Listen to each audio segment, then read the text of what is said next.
It is really low, isn't it? And I'm really short. Imagine what it's like for me.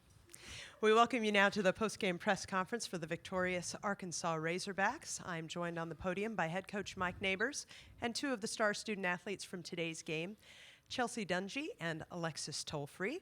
A little reminder of the format. First and foremost, please silence your cell phones if you have those on right now. We're going to take an opening statement from Coach Neighbors. Then we will direct questions, please, to the student athletes. If you're asking a question of a student athlete, please use her name before you ask the question.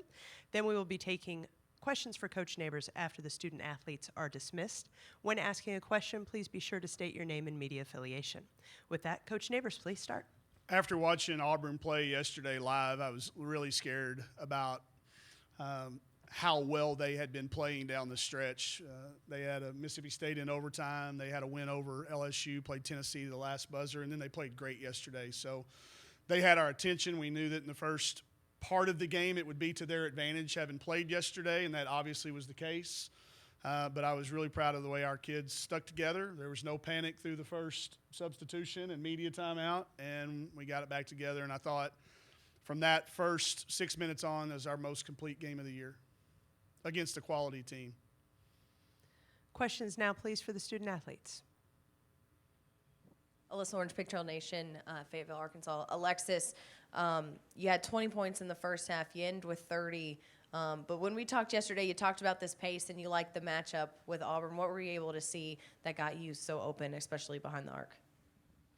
Well, I just, ran what he told us to run. I was in the middle, and then he told me to cut out. And my teammates really found me open most of the time. They found me when I was hot, and they just kept coming to me.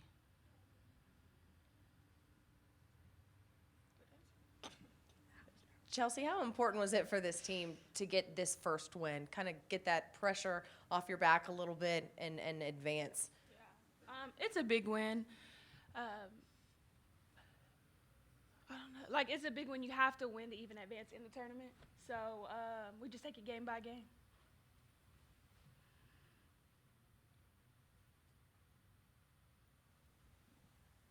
Alexis, Paul Martin on behalf of the Arkansas Democrat Gazette. Can you tell us a little bit about what happened in the timeout? What switched after that? Just the first time out, he told us to come out and play loose and have fun with it. And I think that's what we did. We just came out and just started having fun.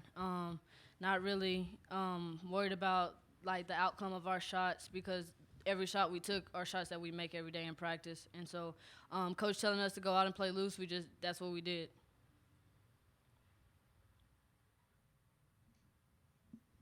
Tyler Butler from Sports and Culture Sports Media. Alexis, what really got you going in that second quarter? It seemed like everybody was shots was off in the first, and then you got extremely hot in that second. What seemed to open up for you?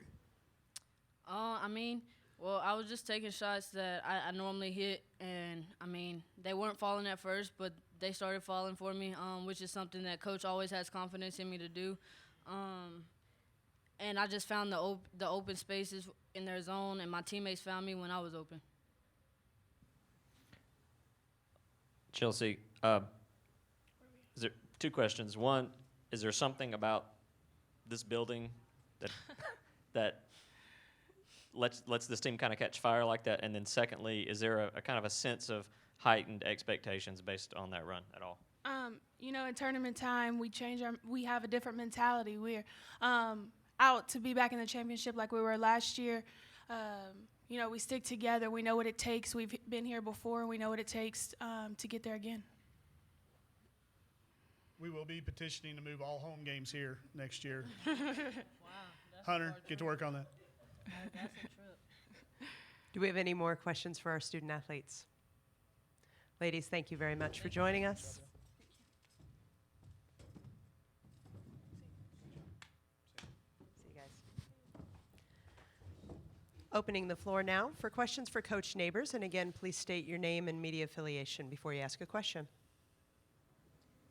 Alyssa Orange, Pictorial Nation, Fayetteville, Arkansas. Hey. Sorry, can I write that down real quick? Yep. Go ahead. That start, the 8-0 run that Auburn started off to, where were you at, and did you feel like maybe they were a little distracted, or once you were able to call that timeout, they kind of were able to settle back down? It happens, and we knew it. We actually talked about it last night in between dark games. It happens. It is part of this tournament when it's the advantage to that first team that has already played the day before. We used it to our advantage last year, and so our kids knew it.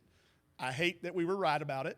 I did try to challenge them to not let that happen. I said great teams would not allow it to happen.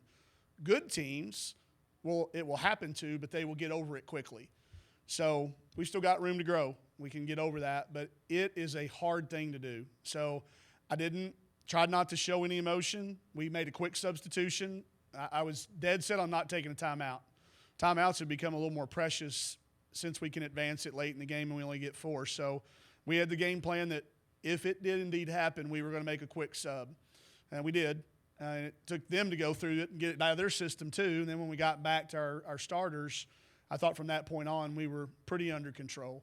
So knowing that it was coming was a huge part of it. I hate that it did happen, but that's credit to Auburn and the way that they did play.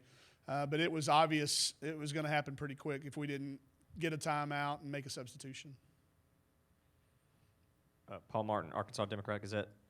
Coach, was there something you saw in that other than just needing to settle your team down, Yeah. subbing people out? Was it? It's uncharacteristic stuff. Mac turns it over, which that's not what Mac does. Lex got a 3 blocked. That's not she's not open. If you get a 3-point shot, you're not open.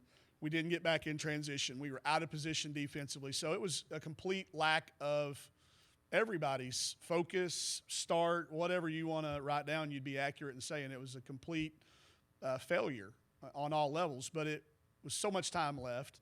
Let's not panic. Let's not fire anybody. Let's just fix the problem. Let's be solutional. That became something that we got in the middle of the year. One of the kids said, Coach, give me something solutional, because I get a tendency just to point out facts and things, and they said, give me something that's solutional. And that word really stuck with me, and I've been using it ever since. I will give the person due credit later on, but trying to speak in images with them and hey, make a pass and then go do something else with it. We started talking about not letting the ball stick, and I think it became a visual for them. And, when they start making shots, then it's just get out of their way and make sure that they're rested and in the right spots. Second question was they tried to half-court trap you a little bit, and that seemed to kind of play in your favor a little bit. Yeah, that's what they've done ever since Coach has been there. You know it's coming. You prepare for it. We actually got them into a half-court trap. It's usually that full court, but, our kids love to see that because we've got a good plan for it. We've got the personnel that can get into seams and spots, they wanted that matchup. This is a matchup they love to play. We called one set play today, and it didn't work. So that's overrated when it comes. But you got to get them in the right spots and then trust them to go play. We've played 30 games now about. Is that right? If you don't trust them by now, then we've probably done something wrong in the offseason. Tyler from Sports and Culture. Ramirez she was 3 for 14 shooting tonight, but she was extremely aggressive on the defensive end. Yep. Can you talk about the importance of staying active defensively despite having a bad offensive night? She's been the key for us when we have a big player around the basket. She's such a good clogger, not the dancer, but the person that goes down and makes Unique Thompson's life hard. She was in the right spot. She tipped a lot of balls. And, I'll take the exact same 14 shots she got tomorrow, and she's going to make 7 or 8 of them. It's just it got in her own head a little bit, and that kid well enough to know that she'll shoot the next time she's open. But her defense has been great all year.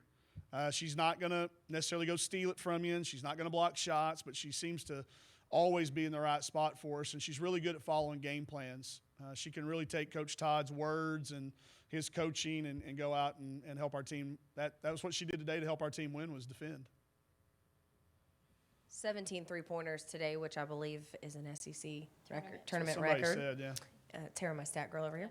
And so I had the pleasure of sitting beside Gary Blair today while you guys were playing, and he joked that, they're going to continue to hit those. We just have to make sure that they don't hit as many you Yeah. know, tomorrow. So can you kind of talk about, you know, A&M and obviously how successful you were behind the 3 today, but you got A&M tomorrow? How long did it take him to explain that to you? Was it over 5 minutes, or because it would? I'm sure there was more to it than that, and diagrams involved probably, and there's no telling. But no, I mean, you know, I saw Coach sitting over there.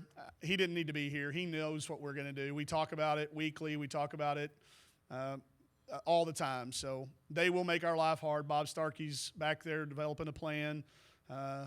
They will be more guarded tomorrow. I guarantee you. We'll have to score around the basket a little bit. We'll probably have to set some ball screens. It'll be a different way to get open, but you know, if we end up with 42 threes tomorrow, I'd be shocked. Attempts. I don't care about the makes. The attempt number. He will be upset if that number is probably half of that. So we'll have some adjustments for them too. I know a few of his play calls, and we'll try to be ready. But they will have a different approach for sure. But, you know, our goal is to always be able to make any defense wrong. So if we shoot it that well, like we made 17, but I wouldn't have been surprised if you'd have told me we made 25. I mean, the shots that we got, I would normally expect us to hit around 50 or 60% of those. So. Tyler Butler again. Last year in this tournament, Chelsea had to put on heroic performances every single game. Can you speak on the balance of this team compared to last year's team? Yeah, and I'm going to run off of your question a little bit there, Kyle. You were here with us last year, and you saw what she did. She's had a better year this year than she did last year. And nobody that's not around our team would agree with that because they get too buried in a stat sheet. She's had a great year for us. She has incorporated having another offensive weapon on the floor like Amber. She's incorporated having a true freshman point guard that distributes in Michaela and then in IT, where last year we had a scoring point guard. So the adjustments that she's made in her game, she's been stellar in all of that. And then, you know, overall with the team, just that leadership role that we needed filled when we lost Jalen Mason. You know, Jalen's over there on the sideline with us, but she can't play. So Chelsea has, you know, took on some of that, accepted some of that responsibility. So I know it was good for us to be able to put other people around her to where she didn't need a heroic effort. She just needed to do what she did today. Stand out there and catch it and make, what'd she go, 5 of 8? You know, that's what she can do. So I'm glad that she was able to do that in this building. It's been a really special place for her. We have one final question for Coach Neighbors. No, you're good. Okay. This is courtesy of Tara, Pictorial Nation.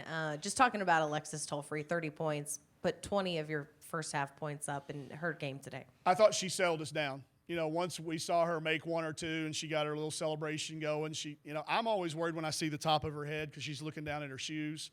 It's good to always see her smile. So she kept us in it, kept us going. She was out, first one out of the locker room, passing to Amber. I don't know if anybody else caught that, but I don't think she took one shot during warm-ups. She got the ball, and she was like, Amber, here we go. Just keep your hand, you know. She passed to Amber the entire halftime. So that's just the kid that she is. But she definitely, her play, not just the scoring, she was driving it and kicking it out and doing a lot of things that we needed to have, winning plays. We need a lot of front, and she had a lot of them in that first half. Thank you, Coach. We Thank look y'all. forward to watching you tomorrow. Me too. I can't wait for the press conferences with you and Gary. Oh, that was